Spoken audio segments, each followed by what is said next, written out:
we go. All right, Rob, I'm going to pull you up as well. So if you can come up on stage with me, or I'm going to just move you on up here to the stage. So today we are talking about business trends or not for 2024. And so I am joined with Rob, and Rob Hinds is from Raise Your Lid Consulting. And just going to give you a little bit of history or a little bio for Rob. Rob has been in the industry since 2004. He was working for a family-owned distributor. It was perfect timing as the industry was transitioning from salon simply stocking shelves to seeking more of a business strategy. And his expertise is in people and processes, and they really matched the industry's evolution that was happening. Where Rob focuses on enhancing growth of the beauty professionals. He customizes beauty or business processes, improving communication, fostering leadership skills, and he stays ahead with dynamic research, offering avant-garde style group programs and individualized solutions, specializing in aiding salon companies and independent contractors. Rob has a non-traditional approach to emphasizing personalized processes and skill development. And he provides tailored individual and group development programs, prioritizing fitting results over predefined boxes or biases. Good morning, Rob. Good morning, Lori. I'm so excited to be with you today. This is a great conversation. Yes, I'm very excited as well. So what we are going to be talking about is a few different things of business models in your salon, the structure that you have in your salon company and what that looks like, the culture that you have, maybe the culture that you would like, and then what and how to let go of some different things in this new year. And then we also have some of your predictions of what are coming forward in our beauty industry. We're going to talk about those too. So to get started, we want to kind of talk about fads, trends, new ways. So you have like a definition of what is a fad and what is a trend. So let's start there so people have an idea of kind of like when we talk about fad or talk about trend, what kind of definition we're talking about. Sounds great, Lori. To put it very simply, a fad is something that really gains momentum quickly, gains popularity quickly, but also fades just as fast. It becomes like the popular flavor of the moment. And then after a little while, it kind of loses its steam and goes away. A trend is actually something that builds momentum over time. And then it can become something that's long lasting and can evolve into different things. That's where a lot of people get confused between what's a fad and what's a trend. A lot of times, especially in the beauty industry, we take fads and we call them trends, but a lot of times it's how we're implementing it and how consistent we are with those things, whether they actually become a trend. So let me put in two examples so we can, and these will be technical examples.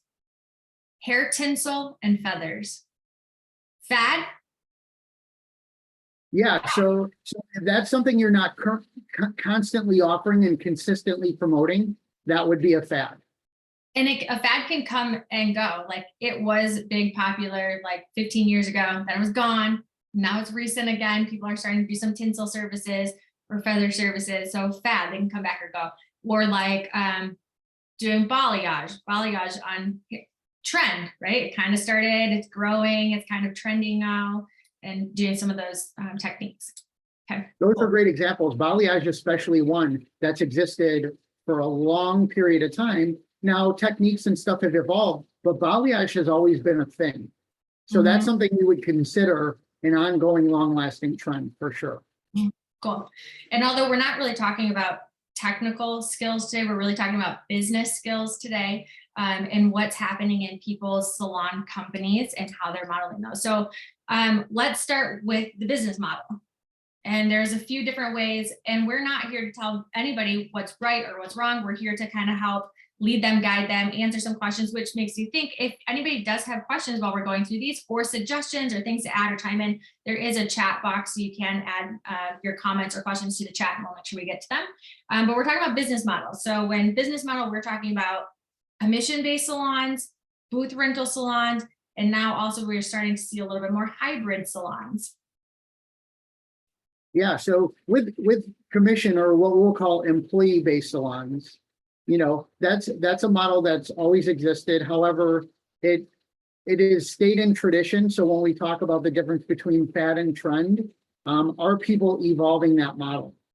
Mhm. Rental's also been a part of the business model offerings that have been around for quite some time, and it's taken some different turns over the years, especially when we look at the rental piece also when it comes to suites versus open-ended salon environments. Mhm. With both of those models, there's things to it. And then we've seen a lot of people adapt to a hybrid to where they both have employees and independent contractors. Mhm. So all of those things have been more and more talked about in our industry more than ever. It's just how are we evolving with those to make each one successful? And to Mhm. your point, Lori, there's really no right or wrong. I more look at it like, is this a successful and profitable model, or does it need to be adjusted or removed or changed? Mhm. It's not whether commission's better than rental, rental's better than commission, hybrid covers everything. We really should be thinking more along the lines of profitability and success in the business and growth in the business. Mhm. Okay, I know we're going to get into hiring and stuff in a little bit, but while we're talking about business models of commission, renter, hybrid, as a business owner, somebody might be thinking, well, what do I do? Because am I going to lose people because they all want to be rental? And do people want ongoing education? And I can't give them all of the things as an employee if they're going to be rental. Like, which way do I go? So maybe I do hybrid and I bring them both in, but then people are confused. Like, why do I have to do this as an employee, but this person doesn't have to do it? And how do you create, blend the culture all together? So we are talking about all of those things today. But when we're talking about, like I mentioned to you the other day, when we kind of talked about these topics of overcoming the fear of change, where maybe somebody's been in business for a long period of time as a traditional commission-based salon, and they're like, well, how do I start considering to bring in a booth rental? Like, what does that look like? How do we help, or how do you help people overcome that change of like even shifting thoughts of like, maybe it's time to consider making a change in the business? Well, that's where we get into fad versus trend, or proactive versus reactive. Is when we look at that, are we just looking around and saying, well, it seems like a lot of people are doing this, I probably need to jump on board? Or is it a thoughtful, mindful consideration to where if I want to grow my business, do I need to implement these other pieces into my model, or do I need to refine the model that I currently have?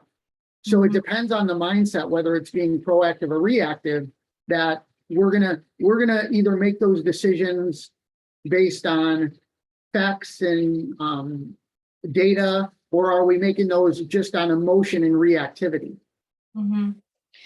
In your opinion, and maybe this is based off the things that you've seen, if a salon owner wants to be a little more hands off, maybe a little more absent owner style, maybe they're living, two different cities or whatever, is there one model better than the other for that type of situation? Like maybe I want to step back. Maybe I don't want to be present every single day. Maybe I want them to grow themselves or whatnot. Is there a model that you see working better? Yeah, that's a great question. And actually, I'll break down each of the models and what the effective, successful qualities are within each of them. So with a commission or an employee-based model, you have to look at it and say, if you're the owner, you have to say, am I willing to be a leader? Not a boss, but an actual leader. Am I willing to focus more on people than I focus on myself? Am I willing to do all the things to grow people, whether it's technically, non-technically? Am I able to give them all the tools? Am I able to take the time away, if I am a provider, to spend more time on the business than working as a provider in the business? So if your mindset is more along the lines of, I want to be a leader and I want to grow others, an employee-based model normally works best. If you really don't want to be a leader and you do just want to be a landlord and somebody who makes money through offering a nice facility to people and a few amenities, of course, you may want to lean toward the rental model, because if you're really not a leader or not looking to grow others, having an employee-based salon is really challenging for those people. So really between rental and employee-based, is there leadership that's going to be built and provided, and are they going to cultivate those skills? If not, you would lean toward rental. If you're really into being a leader, you would lean toward commission. And then hybrid, you're actually taking on both of those things. And how do you distinguish it? Hybrid is by far, it can be very successful. It is the most challenging model because you're taking the benefits and detriments of each model and you're combining them all into one.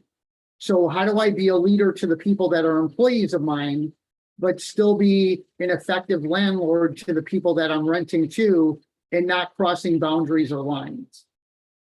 Love that. And then of course, if you're an independent renting a suite or something like that, you have to be your own self-leader and you have to run all the business things. You have to make sure your budget's in place and, you know, everything is up to you. There's nobody to count on except yourself and maybe your accountant or your family. But when you're an independent alone in a suite, there's a lot of things to consider there as well. Yeah, for sure.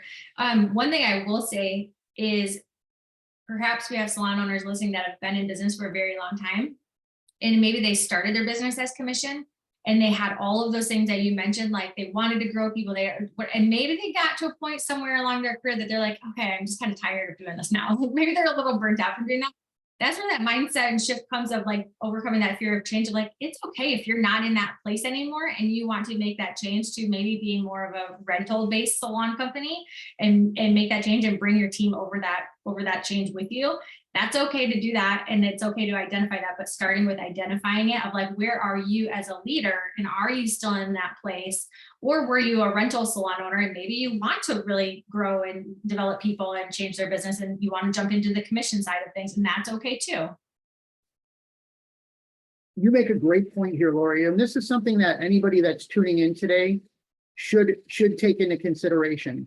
It's always okay to evolve your model, to change your model, to refine your model, to dump your model and create a brand new model.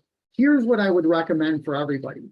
Make sure it's done strategically, thoughtfully, mindfully, and based a little bit less on emotion. I know a lot of people say remove emotion from business.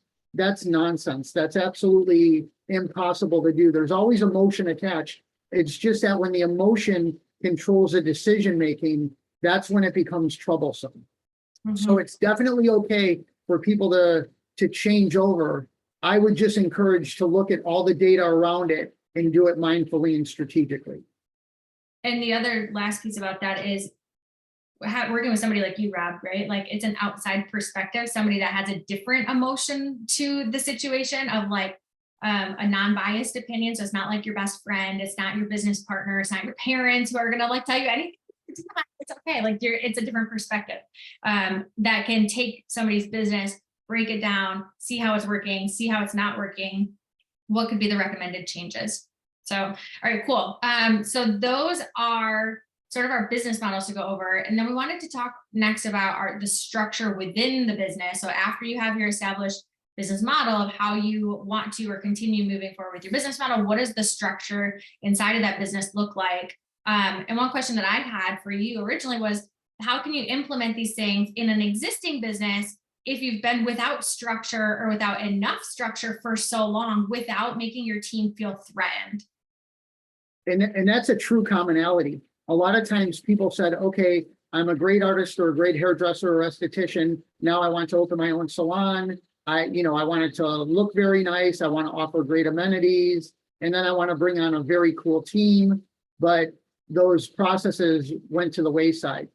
The way to implement processes and structure and expectations is to have clear, direct, and kind communication with your existing team.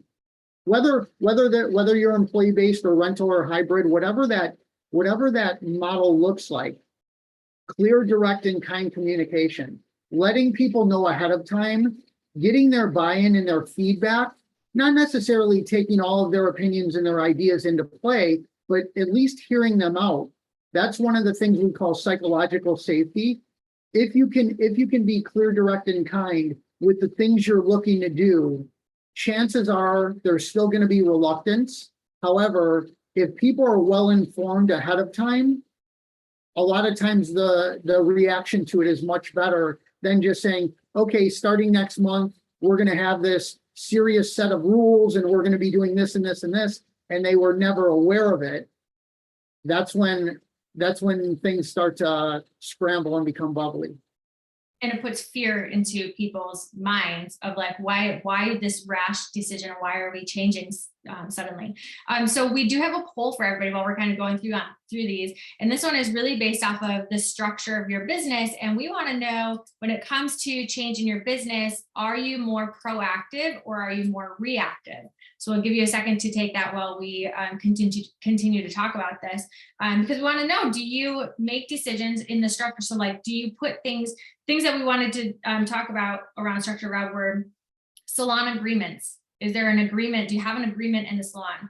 Do you have an employee handbook that you gave somebody when you hired them in? What does the onboarding look like when you have a new team member coming? And then exit strategies, something that some people know about, some people don't even consider, but they're super crucial to your business. Like, you get so much information out of that because this person is leaving. They're ready to tell you anything that they were afraid to tell you before. So let's start with agreements. What is an agreement in a salon?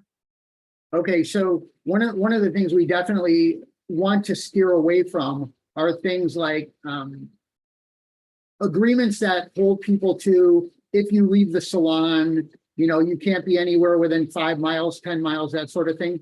Those are more fear-based and fear-implemented processes that really have gone to the wayside, especially the way all companies, not just beauty companies, are operating. Those non-disclosures and those types of things, those are things of the past. Really what we want to do is we want to have a handbook where everybody knows the guidelines and expectations of the company, the culture that we instill, the values that we have, and supporting those values. That's what needs to go into these documents, whether you call it a handbook, whether you call it a code of conduct or a code of commitment, whatever that looks like. It really needs to be based around the values and the culture that the company is looking to pursue, and are people on board with that? And that also translates to the way we recruit, the way we hire, the way we train, all those things. It all comes together when we have that. The traditional fear-based non-disclosures, those are things of the past. People know that you're very fear-based if you have to hold somebody to being hostage in your company. Because what you can do is create the culture, which we'll talk about, the culture where people don't necessarily want to leave, but you're building these people up. But that was my question too, of like, do people still are people still doing contracts in the salon? Is that still a thing? Like, you come in, I'm going to hire you, and then you're like, here's the 16 pages, you have to sign them, like what you will and will not ever do. And yes, you cannot work in any business in the next 10 miles or radius. You have to go work outside your city. You won't contact anybody. So what are some of the things that you see that are in there that are the most effective in a handbook or an agreement that somebody would have? The most effective thing are having clear values and a clear idea of the behaviors that are acceptable and unacceptable in the company. Once you start there and you have that really dialed in, the rest of the expectations become a lot easier. The way your compensation structure works, the amount of autonomy that you give your employees, or even within your independent rental contracts and agreements. If you have the behaviors matching the values and the culture that you're looking to do, that's a great start. The hard part about that is enforcing those things. And that's where the wheels come off a lot of times. Is, okay, we have these cultures. However, I have this one person or I have this group of people that really aren't. And what happens is they poison that whole idea of the values and the culture. And that's when fear-based things come in. And they said, well, I'm just going to hold people to strict contracts. And it just doesn't work out that way. Mhm. And you talk about like clear communication for the service provider up front when you hire them in. Now they know that like, hey, we're going to meet once a month. We're going to do the, these touch bases, performance meetings, whatever. Instead of later on, you're like, now we're going to start meeting. You're like, they're like, why? Why are we going to start meeting suddenly? Right. And you're like, well, this is just what we do in our business. And this is how we help you grow or develop. So having those things up front is good for both you as the business owner, because it helps you and hold you accountable and helps develop everything you want, but also the team that you have in place. Okay, so of our question, when it comes to change in your business, are you proactive or reactive? 80% are proactive, 20% reactive. So that's a great thing if everybody's feeling like they're being proactive, and somebody who clearly identifies that maybe I'm a little bit reactive, or a couple people reactive in what they're doing in their business. So when we go back to being proactive or reactive, we're talking about maybe they don't have these things in place today. And even if you are proactive, when is the last time you've looked at your onboarding? When is the last time you've looked at your handbook to see, is it still relevant? Yeah, well, that's just it. It used to be every 7 to 12 years, people would relook at their business model and that sort of thing.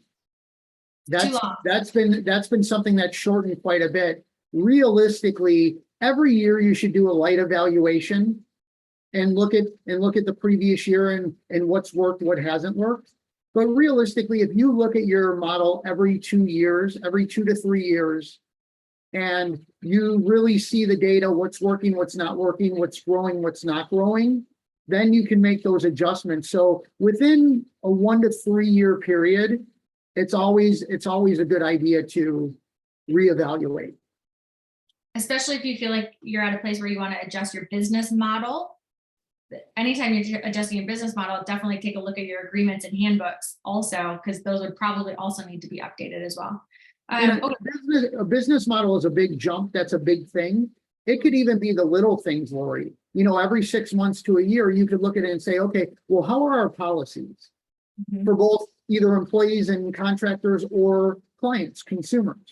You could evaluate those things on the regular, and we're always open to making adjustments. It's when the emotion and the fear of how people are going to react to it, that's where the 80-something% of people that said they were proactive, I'm really curious to know, are you really truly proactive, or are you selectively proactive? Good question. They can put it in our Q&A or chat if they want to respond to that. Can we spend a few minutes talking about exit strategies? Because I really think that there's some value in doing those. Like, what do you suggest around those? It's huge. At the end of the day, when you're done with whatever you're doing, whether you're going from behind the chair, whether you want to retire, whether you want to sell your company, it has to be worth something. There has to be value to it in order for you to exit. Otherwise, you sell your furniture, you lock the door for the last time, and you figure out what your next journey is going to be. Exit strategy should be planned immediately. It should be part of what you're doing. An exit strategy can look like a few things. It could look like, okay, I'm going to be transitioning from a service provider to a leader, maybe part-time, maybe full-time. It could be, I want to expand the amount of locations I have. It could be something as simple as, I now want to specialize in what we're doing as a company. So all those things, that's part of transition, and the exit strategy is the piece to where you say, okay, at the end of this or near the end of this, how am I going to get out of this and take something with me that I've worked so hard for? Yeah, because too many times we see people at the end of that time and they just close their business. And they just shut it down, they just close it. And there's so many ways around that where somebody could invest into it. You could have a partner that transitioned to full-time. You could sell entirely. There's a lot of different things that you could do where you still take some of that with you. It's sort of like having a business 401k, right? Like it's you worked so hard for this company for so long, and how are you getting out of it gracefully, and where you still get a part of that when you do leave? It's also important to note that we need to talk more in this industry about profit and profitability rather than revenue and the money we bring in. because we all know the money we bring in disappears immediately and at a high rate. Mhm. It's what we have left over that helps us create that exit strategy. Mhm. So the conversation around profitability, Lori, needs to be considered more, especially when we're talking about exit strategies. Mhm. Especially early on. So like if you're a newer business that you just started, like to have those thoughts is okay. Like that's a good idea to start planning for that future. But also, you know, we still have 5 generations in our working field right now. So like that older 5th generation, if you're coming close to, you know, wanting to probably retire or get out, or how you're thinking like, well, one of my kids take over my business. Well, what if they don't want to? Or like, what if you don't have kids? Or, you know, what do you do? So you gotta put time to thinking around what you can do with that. Yeah, when I do business plans with, it's mostly newer salons. Salons that are revamping really don't go through an entirely new business plan. But with newer people, the exit strategy is part of it, and it baffles people. They're like, well, why would I talk about exiting when I'm just starting this? And I said, there's no better timing. Mm-hmm. Yeah, that's true. It's like a start and the end, right? Okay, we also talked about within structure, and we talked a little bit about education and development, and this really kind of falls under culture too, so it can kind of go into both places. But we talked about educating and developing your team outside of just doing technical or hands-on workshops and classes, and how relevant and important is that. So we do have another poll, so we're going to pop that one up really quickly while we kind of talk through this. But education and development. So have you offered non-technical professional development in the past 12 months? So we talk about, is it a fad? Is it a trend? Is it just a way of doing business? What do you think, Rob? Okay, so, well, it's not really about what I think, but I do have a solid assessment based on all the experience and everything that I go through. It's interesting that technical education is still 80 to 90%, even maybe a little bit higher with most salon spa companies.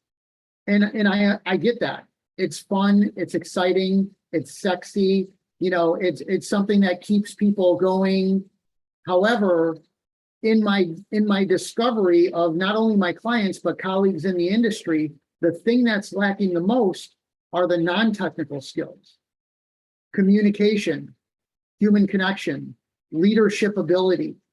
Those are the things that are actually lacking the most, but we also pay the least amount of attention to it. And those are things to where I encourage our industry to not worry as much about education, because education is just the transfer of information. I encourage people to invest in progressive development, to where things build on each other and they're ongoing. You know, I deal with a lot of salon owners that say, you know, I really need to motivate my staff. We're going to do a color class. Well, normally it's not a color class that's going to do it. Normally there's something either within the culture that needs to be adjusted, the internal or external communication that's happening. A lot of times it's those things, but we bypass it and we plug it in with something that's a little more exciting and fun. Or during that color class, they got together with the rest of their peers that maybe they don't work with regularly, and there's a lot of energy and excitement, and that internally motivated them to like feel good, which could help. But you're right, it's like the technical ability piece of that. Okay, so we have 25% said true, they have held a professional development class, and 75% said false. So this is not super alarming to what your point was just a second ago of like these are things that within your structure. So when you're talking about your employee handbooks or your onboarding, and when you're bringing in new people, talking about this is what we do, this is also part of our culture. And is it a requirement for people to come in? Do you require people to be a part of these classes and sessions that you may hold? And if you're not holding them, Rob recommends it. It's very good. And the part about non-technical that really needs to be put into, not only put into place, but become a regular thing is, now that everybody gets comfortable with those non-technical skills, it actually takes their level of hospitality with the consumer to a whole nother level. You know, if you're the best person, if you're one of the top people in hair cutting or top people in hair color, that's going to have a lot of value. However, when you attach those human connection pieces and levels of hospitality along with that, and clear, direct, kind communication, leadership ability, consumers really notice that. And it just takes everything to a whole nother level. Mm-hmm. It's the perfect segue right into our next topic of culture, but you're totally spot on in the way. So we talk about culture and the way that you make people feel. And one thing that I said to you last week was something that I see often lately of being trend or fad or whatnot is that personalization, right? Like it's all about me mentality with our customers, and they want to make sure that you recognize them as soon as they walk in the door. What are all of their preferences? What do I like in my coffee? If I don't like coffee at all, and is that important in your business? And that's part of culture. And then also it's the education piece. So like, is education part of your culture, whether it's just technical or personal professional development or both? And then we talk about motivation and harmony in your culture. Yeah, a couple of the things here. When we talk about motivation, motivation is rocky. It goes up. We have a peak. Let's say we have a great class. Everybody's fired up. Then that goes down. Much like education, where I seriously recommend to people, instead of focusing on just education, let's level that up and make it progressive development. When it comes to things like motivation, I also guide people because motivation is the lowest level. Above that is things like inspiration, which is internal and long lasting, and discipline, which is the commitment. Even if I don't want to do it, I still do it because I know it's the right thing to do. So I encourage people away from motivation because it's so fleeting. I encourage them more toward things that are inspirational and things that they could apply discipline to. I like to say building somebody's mental momentum, because you're There you building professional, development and building that momentum to keep them going and progressively growing throughout that year and future years that they are with your business. Let's talk about the harmony within somebody's culture, especially when it comes to a business style that somebody may be hybrid, or maybe they're booth renters only. And you're thinking how everybody's an independent booth renter, right? They're all their own unique businesses with under my roof. And how do we help create the culture within harmony and get everybody sort of on a similar page? And like, what does that look like? Well, here's one of the misconceptions that's definitely out there about rental. People think that, well, if I'm a landlord, I have no control over my business. That's absolutely not the case. Within your independent contractor agreements, you could have specific behaviors, expectations. You can have those all in writing, and then it's up to you to enforce those with the people that are independent. The only thing that an independent owner can't control is the way the independent contractor does their business. Other than that, if it's their facility, they can completely oversee all the behaviors and the expectations around that. So I wanted to lay that out first. When it comes to harmony, harmony is such a wonderful term because what happens is a lot of people talk about balance. And balance, first of all, it's extremely hard to be perfectly balanced. There's no such thing as work-life balance. It's never 100%. With a partnership, it's never 50-50. Harmony is where it lives, and harmony is in the middle. So how do I have great expectations, great qualifications for hiring, bringing on either renters or employees? How do I have that and still work within the parameters, but still have some flexibility in them? So that's really where harmony becomes beneficial is, okay, we have the expectations or the rules of the game. However, I do understand that there are people's feelings involved and everybody's got a different situation. How do we figure out in the middle of that, what's the most beneficial for everybody involved? Mm-hmm. I love what you said a second ago about the culture of like, you can dictate sort of what that culture looks like, because this is Rob's beauty salon and you have these individual renters that work for Rob. So people look at Rob's beauty salon as the business and see the culture as a company. So you are able to enforce that. And I think putting some of those things in your handbooks or in your agreements, you can also uninvite people from working in your business. Even if they're a renter or if they're a commission-based employee, if they no longer fit your culture, or if you're trying to redefine or create a solid culture in your business, those may be some decisions that you need to really consider of like, do all of the people that work here fit this modeled culture that I'm trying to create or have? And is there harmony currently, or do I need to look at uninviting somebody in your business? Because sometimes that's a very powerful thing to do. And it can also make really great things happen in your business when you do uninvite one or two or a couple people that maybe need to be uninvited. Some really positive things can come from that. It makes a huge difference. And really, it all starts with the recruiting and interviewing process. Whether it's an employee or an independent contractor, that's the start of it. Are you vetting out the people appropriately before they come on board? Now, of course, you never know what you're going to get until, you go through the dating phase, and 6 months, the sweatpants start to come out and that sort of thing. However, if you do a good job of vetting initially, a really solid job, you could minimize the amount of people that you'll eventually uninvite. However, one of the top two things that we run from in this industry are difficult conversations and establishing solid boundaries. Those are the two things that this industry definitely runs from. Say the first one again, Rob, because you kind of cut out just a little bit. Oh, okay. So the first thing was, the second was establishing boundaries. The first thing is running from difficult conversations or having difficult conversations. Yeah. That's sort of that fear-based mentality or like being proactive versus reactive also. So all of our proactive people that said they were, that's a good question. Like, do you run to those conversations? Do you get ahead of them before it becomes a serious problem? Or do you identify it and go to it and sort of help to resolve whatever, solution or whatever you have coming up ahead of time? But yeah, those are very good points that people definitely run from those. It's uncomfortable and people don't like that.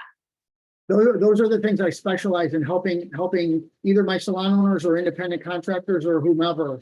Those are some of the skills that really need to be focused on, paid attention to, and implemented. Let's spend a second talking about, because this is also culture, and we talk about booth renters versus suite renters, and this is also sort of proactive versus reactive.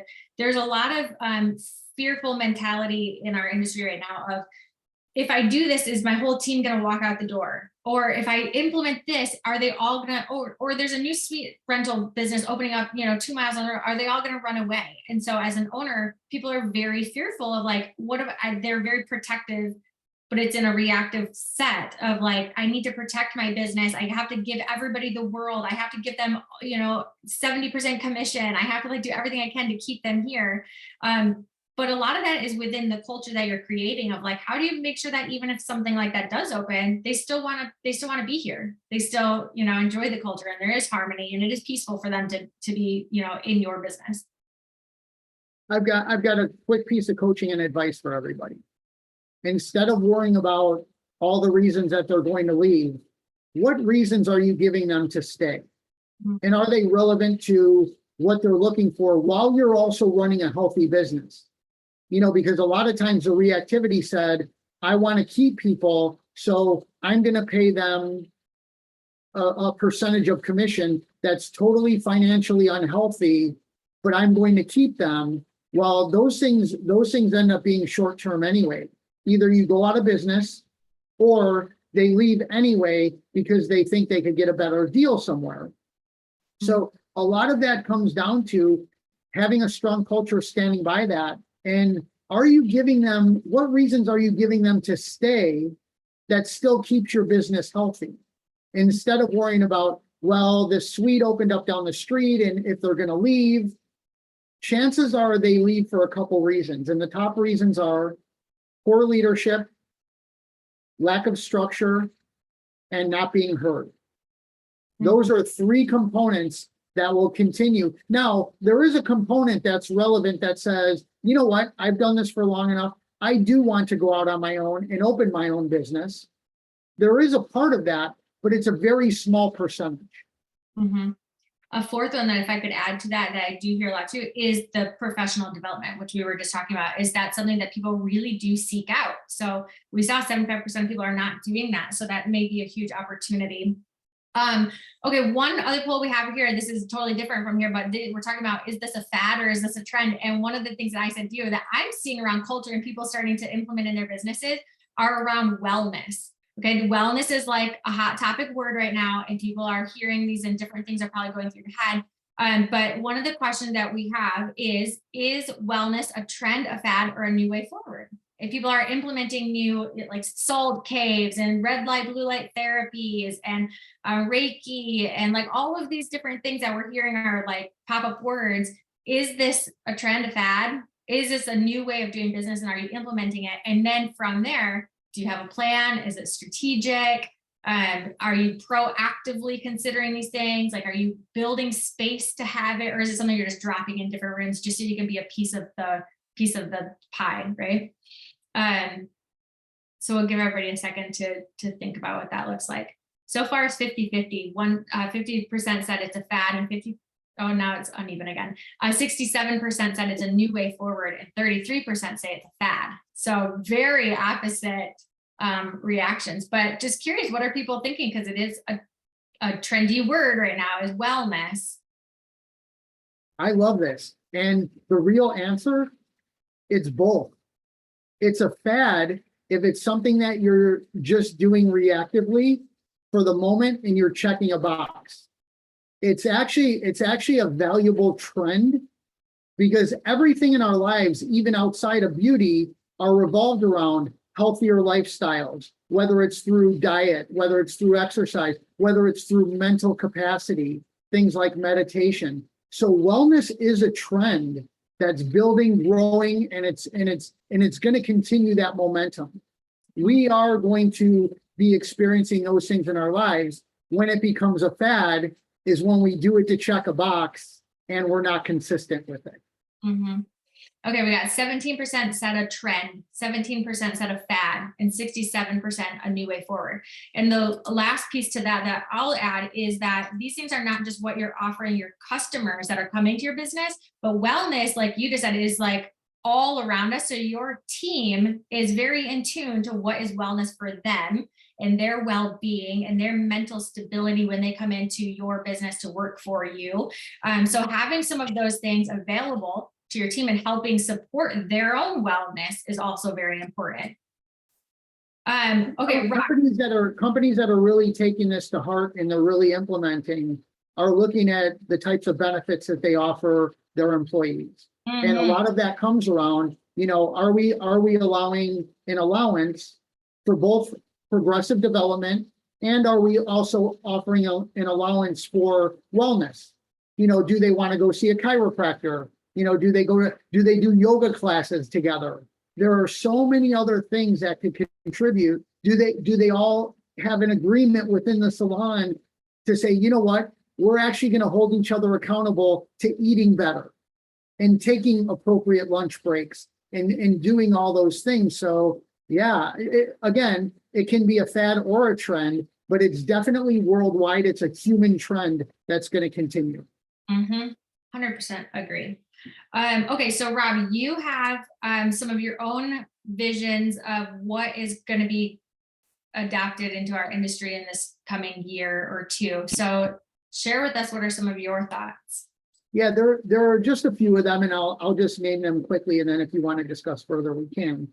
First thing is, one of the trends is refining models, looking at your operations, looking at things like your policies, the way you're recruiting, the way you're interviewing. That's actually a trend that's building both in the beauty industry and other industries. That's something that's moving forward. The next thing is, if you decide to be an employee-based company, building and cultivating leadership skills, not just within ownership or management, but also within your people. If you grow leaders, chances are people are still going to either follow or they're going to expand your legacy. The third thing is focusing more on non-technical development. The human skills that apply directly to beauty and apply to life, those are the things that are moving forward, that it's a trend in a lot of companies inside and outside the beauty industry. And then the last one I would say is things like automation. Things that we could automate to make our lives easier, whether it's pre-consultation forms, whether it's serving your consumer, serving your employee base, any types of automation we could do to take the physical effect out of our lives is something that is definitely moving forward, and it's not going backwards. Agree. And automation is like trigger word for me. I can't not chime into that one, because anybody that is using Rosy and all, technical tools, any software setting you have, people are not using 100% of technology or even automation, right? There's a lot of automated features within your software in Rosy. Like, for example, your email or your confirmations to your customers. Does somebody still call somebody every single day? No. Well, some people actually do, but did somebody answer the phone? No, because nobody answers the phone anymore, right? They want a text message, they want an email, they want something automated to say, hey, your appointment's coming up, confirm yes or no. So utilizing a lot of those and embracing the technology and the automation that's around it, because it's not just your software, it's other technology tools that are available. And that doesn't only impact you as the owner to make things easier and streamlined, but also your team, because as you start hiring new people coming in and out of school, they're looking for these businesses that are embracing these tools that they use all the time. Like, how well are you doing on social media? New salon, new stylist service providers are coming out of school. Look for those things. So like, are you embracing it and doing those things today in your business? So that is something to consider looking at. But I also agree with you around looking at their total picture of their business operations and their handbooks and all that thing, because those are sort of like your concrete, and everything else builds on top of those. So if those things aren't structurally sound, everything else can just kind of crumble because you have nothing to stand on. Like, there's nothing to reference back to. There's nothing to say, this is who our business is. And then these are the things that we do to make it, thrive. Yeah, and going back to the proactive versus reactive, the reactive would be, okay, I see this happening, I'm just going to plug this in for the moment. The proactive says, okay, this is working, how do we build on it? This is not working, how do we change it, delete it, manipulate it so it can work? And there's so many resources that people use. I know they still say that with our mobile devices, we only use 10 to 12% of them maximum of what they could actually do. The same as within, our beauty industry or any other industry. Whereas, are we using the technology and even taking small steps? Are we using that to our benefit? Love that. Okay, then in addition to all of those things, which people should be doing, there's also a couple of things that we said, maybe it's time for people to give up some of these things. And those things were things like double booking. Quit double booking in your business, right? Because when we're talking about personalizing experiences, the wellness and mentality for your team, double booking causes stress. It does not give that individualized attention. And then in addition to that, we're talking about sort of like, is it time to raise your prices? And like, when's the last time you've raised your prices? So if you are still double booking, you probably haven't had a price increase in a while. And that could be something to really hone in on and take a look at, like giving yourself an example of like, what could this look like if I stopped double booking and I did a price increase? And then what would it look like, in different scenarios? So you could really play that out for yourself. And I do the math around those things. And if price and timing is appropriate, double booking can easily go away. However, it's been such a poor traditional thing in our industry that people can't get over it. Lori, I will tell you, in the groups that I work with, when we discuss the idea of not double booking, and the more experienced the person, obviously, the stronger they're going to feel about it. It's a major trigger. And when we do the math around it, it basically goes around the fear of change. The fear of change, the fear of losing consumers, that sort of thing. But the data shows that if priced and timed appropriately and your level of hospitality increases, actually the money you make at the end of the day increases. Yep. And that's proven. Mhm. Okay, the next one is around inconsistencies. That's a big one. And that's why I encourage people away from motivation, because consistency is the other thing. Are you really your best on Tuesday, Wednesday, Thursday, but on Monday and Saturday you're not at your best? Or, are you fully implementing and enforcing your policies to every client? Or do you have clients that are always an exception to the rule, which poisons the other people in your company because they see those inconsistencies happening? Are you not training on certain technical aspects and training or overtraining on others, and people see the differences, between your cutting technique and your coloring technique, that sort of thing. So there's so many things that go into inconsistencies, and every time you have one, consumers are massively intelligent. They notice. They notice all of those differences. Yeah, you're right. They definitely do. Okay, this one I totally agree is devaluing yourself on social media. We see this all the time. Every single time I open my Instagram, you see it. Not to be personal, however, I am going to offer a personal note. This one is personally triggering to me. We are the only industry that disparage each other. We disparage the business models within our industry, and we disparage our consumer. We're the only industry that does that.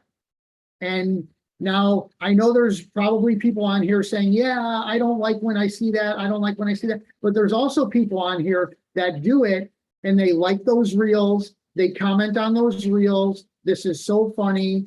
And devaluing anybody at any time for any reason, people we know, that's really a diminishing character. And again, the whole boundaries thing, people become passive aggressive. So instead of enforcing your policy clearly, kindly, and directly, we're going to make a passive aggressive post. Or if we don't agree with, let's say we're a renter and we don't agree with a commission business model, we say, oh, all commission owners are thieves, or they're taking our money. Anytime we disparage anybody for any reason, especially when we do it on a social channel, we need to check ourselves, people. Agree. And then the last one that to give up this year is that the idea of having structure in your business means that you are a corporate company. It's funny, every time I'm in either a group class or a group meeting and the idea of structure comes up, I always hear the word corporate. And then I ask them, okay, what's your definition of corporate? Most people don't know. They don't even have an idea of what corporate is, but they hear that term, and that's the fad in our industry that continues is, well, anytime we have structure, that's going to be corporate, and I don't want to be corporate. I'm a creative. I want to be open-minded, that sort of thing. Actual structure is what our human brain asks for. Now, how we incorporate that and how we implement that, it can be looked at as like, a rule and finger pointing. And that's where the differences in leadership come into play. However, when people have solid structure and solid guidelines, they know the lines within which to color within.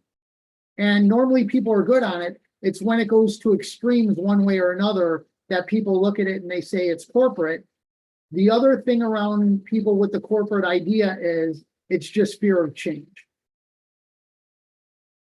I don't want to add structure because I've never had anybody. And normally the people that think like that are the people that break all the rules all the time. They're the people that don't want the structure and a little bit of guidance and that sort of thing. And normally those are the people that aren't doing well for the company, even if they're bringing in revenue. But also this isn't really just around the structure either, even it's not necessarily an opinion of yours or mine or whatever. It's like been proven that when we're children, all of us, when we're little, it's like children look for structure, even though they say, I want all the freedom, I want all the ice cream cones in the world, like but really internally, they do thrive more on structure. And I think we carry that throughout our life. So even as adults in a business, people still need and want structure, and they want to know what their boundaries are. They want to know what is not expected or what is not okay to do. So those things are not necessarily corporate, and corporate doesn't necessarily just mean black and white. Like there can be some gray areas in your structure, and there can be some one-offs, and there can be some areas for discussion. It doesn't have to be like yes or no only. Well, that's where we go back to harmony, right? Harmony and psychological safety, gathering ideas, entertaining ideas, being open-minded, having clear, direct, and kind communication, all of that comes into play. Mm-hmm. And then lastly, I had one thing that I shared with you around what to let go of. And personally, I think something that we all need to let go of in business this year is this is how we've always done it mentality. It's a very old way of thinking, especially if you've been in business for a long time, or even if you're new, but maybe it's somewhere you've learned something somewhere. And it's like, this is just what we do. This is how we do it. This is how we answer the phones every single day. It's okay to let go of some of those things. It's okay to make changes. It's okay to adopt a new business model. It's okay to embrace a new way of thinking. And kind of let go of those thoughts and be open to those, and sort of letting go of our egos around us, around coaching other people. Like it's okay to give professional development to our team. They're not going to outgrow. Are we fearful that they're going to outgrow us, or that they're going to like outsmart us? They're going to take over your business? That's not going to happen. Those things just show that you care about the people that work in your business, whether it's for you as an employee or like as a booth rental or whatever it is. But it's growing people and developing people, embracing new ways of thinking, embracing new people and ideas that are around you. So I say let go of our egos and old ways of thinking this year. Poor tradition and ego are the top two things that actually demise companies and people. Yeah, I can see that for sure. Awesome, Rob. I don't see any questions on here, so I think everybody took it in.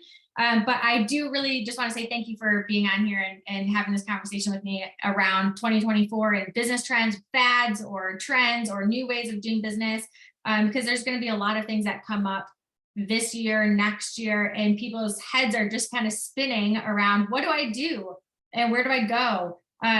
So Rob, after this, everybody will get a follow-up email, and it will have a link to where they can connect with you if they want to learn some more or do a consultation. But do you want to share a minute on where and how people can find you? That's great. Thank you, Lori. The easiest way to find me is on Instagram. It's at rob.raiseyourlidconsulting. And within my Instagram, not only can you look at my feed, my highlight bubbles, the link that I have in my bio has all the information. It has ways to schedule with me. It has some resources for you, some different podcasts. It just has some different information. If you decide to reach out and schedule a complimentary 1-hour consultation with me, there's no strings attached. There's no sales pitch. Basically, I find out from you what you're looking to do in your business, and I could offer you some general guidance, and then you would decide if we would work together. But I really encourage people to take that step and reach out for resources. If I could offer a last piece of thought for everybody, is a lot of times, especially in our beauty industry, we look to each other. Salon owners look to salon owners. Service providers look to service providers. I would encourage you to look out for people that don't have the same bias as you do, and entertain what's successful for them or what they're finding successful. And you'll see that your minds will open much more. Great advice. Very, very good advice. Awesome. And thank you so much, Lori. I really appreciated this conversation. Thank you. Yeah, this was great conversation, great information. So everybody will get the email. We'll have your information where they can find that again to your website. If you have any questions, you will get the email. You can always respond back to the email and we can answer that. Or if you have lost it somewhere and you want to get connected to Rob, you can always reach out to our support team and we can get you the right connections. So cool. Thank you, Rob, so much Thank for you. being Please here. reach out with any questions at any time. Cool. Everybody have a great day. Thanks. Bye, Bye. everybody.